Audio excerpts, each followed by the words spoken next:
Ubuntu version တွေအကြောင်းရှင်းပြပေးသွားမှာဖြစ်ပါတယ်အဲ့တော့ဗီဒီယိုလေးကြည့်လိုက်အောင်ဗီဒီယိုမှာကျွန်တော်တို့ Ubuntu ရဲ့ version တွေအကြောင်းကိုဆွေးနွေးတင်ပြသွားမှာဖြစ်ပါတယ် Ubuntu ကိုစသုံးမဲ့သူရဲ့အတွက်တည်တဲ့အကြောင်းအရာတွေတစ်ခုပေါ့နော်အဲ့တော့ Ubuntu ကကျွန်တော် Canonical Company ကနေပြီးတော့ develop လုပ်ထားတာ Ubuntu မှာ version တွေအမျိုးမျိုးရှိတယ်အခုလက်ရှိမှာ Ubuntu မှာထွက်နေတဲ့ version က 24.04 ADS ပါဒါဒီ2024လေးလပိုင်းကထွက်ထားတဲ့ ADS version ပါအဲ့တော့နှစ်မျိုးရှိတယ်အဲ့တော့ version ကိုကြည့်လိုက်မယ်ဆိုလို့ရှိရင်တော့ဒါကဘာမှမဟုတ်ပေမဲ့ကဏ္ဍနေအခရာရည်နဲ့ပေါ့နော်ဒါမျိုးဖြစ်နေတယ်ပေါ့ဒါပေမဲ့ကျွန်တော်တို့သိထားရမှာကအရှိက24ဆိုရင်ဒါဒီခုနှစ်ပေါ့နော်နှစ်ပေါ့ year အဲ့တော့နောက်က04ဆိုလို့ရှိရင် month ပေါ့လပေါ့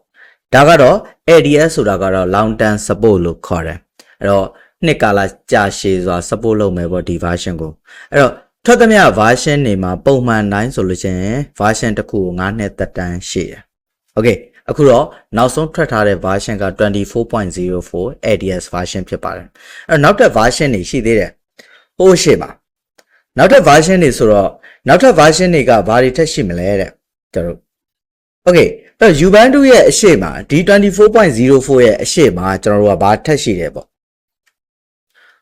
24.04 ရဲ့အရှိမှာကျွန်တော်တို့ကထွက်ပြီးသား version ပေါ့နော်ကျွန်တော်တို့ 22.04 ပေါ့ 22.04 ADS ရှိမယ်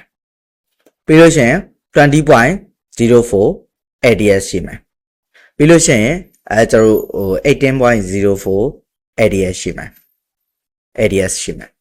အခုနောက်ဆုံးထွက်တဲ့ version က 24.04 ADS ဖြစ်ပါတယ်အဲ့တော့ဒီလိုမျိုး version အသီးသီးထွက်ထားတယ်ပေါ့ထွက်သမျှ version တွေက9နှစ်သက်တမ်းရှိတယ်အဲ့တော့သူဒီ2နှစ်တစ်ကြိမ်မှာ version တစ်ခုထုတ်လေးရှိတယ်2018တုန်းကတစ်ခုထွက်တယ်2020မှာတစ်ခုထွက်တယ်2022မှာတစ်ခုထွက်တယ်နောက်ထပ်2024မှာတစ်ခုထပ်ထွက်တယ်နောက်ထပ်2026မှာနောက်ထပ် version တစ်ခုထပ်ထွက်လိမ့်မယ် okay 2နှစ်တစ်ကြိမ် version တစ်ခုထွက်တယ်ထွက်သမျှ version က9နှစ်ကြာသုံးလို့ရတယ်အခုနောက်ဆုံးထွက်ထားတဲ့ version 24.04 ADS မှာတော့ကျွန်တော်တို့12နှစ်သုံးလို့ရမှာဖြစ်ပါတယ်အဲ့တော့ Ubuntu ရဲ့ official website ကနေပြီးတော့ ISO file ကို download လုပ်ပြီးတော့အသုံးပြုနိုင်တယ်အဲ့တော့ဒါလည်းမဟုတ်ဘူးကျွန်တော်တို့နောက်ထပ် version တွေလည်းထပ်ရှိသေးတယ်ဗျအဲ့တော့နောက်ထပ် version တွေဆိုတာက10လပိုင်းမှာပေါ့နော်ဒါကကျွန်တော်တို့ ADS version တွေ ADS version တွေကတော့ long term support ဖြစ်တာပေါ့ဗျာနော်အဲ့တော့နောက်ထပ် version ADS မဟုတ်တဲ့ version တွေလည်းထပ်ရှိသေးတယ်အဲ့ဒါတွေက10လပိုင်းမှာတစ်ခါထွက်လေရှိတယ်ပေါ့နှစ်စဉ်ထွက်တယ်ဥပမာ2018တုန်း10လပိုင်းကလည်း version တစ်ခုထွက်သူက ADS မဟုတ်ဘူး2019မှာလည်း10လပိုင်းမှာ version တစ်ခုထွက်တယ်2020မှာလည်း10လပိုင်းမှာတစ်ခုထွက်တယ်2021မှာလည်း10လပိုင်းမှာတစ်ခုထွက်2022မှာလည်းထွက်တယ်အခု2024 10လပိုင်းမှာလည်းထွက်